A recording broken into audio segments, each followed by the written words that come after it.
Dans le prochain épisode de Plus belle la vie. Tandis que Abdel doit faire un choix, Léa charge Noé de la suppléer. Babette reprend le travail. Attention, les paragraphes qui suivent contiennent des spoilers sur l'épisode de Plus belle la vie diffusé demain soir sur France 3.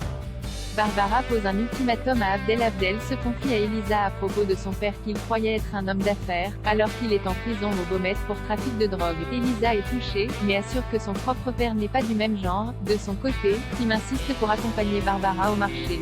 Celle-ci est reconnaissante, avouant avoir peur de marcher seule depuis son agression. Après quoi, Tim annonce à Abdel qu'il a décidé de changer d'avocat pour trouver une défense qui soit davantage en accord avec ses valeurs. Abdel passe alors voir Barbara pour en avoir le cœur net.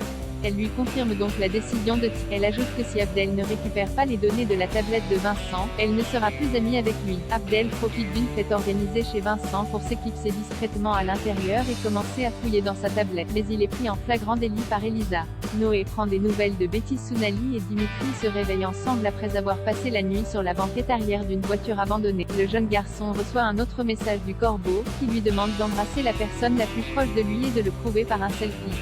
Si Dimitri estime que ce défi est ridicule, Sounali accepte de le relever en l'embrassant sur la joue. En rentrant chez elle, Sounali est confrontée à Bastien et Luna, qui étaient morts d'inquiétude pour elle. La jeune fille prétend être allée chez une amie pour la réconforter.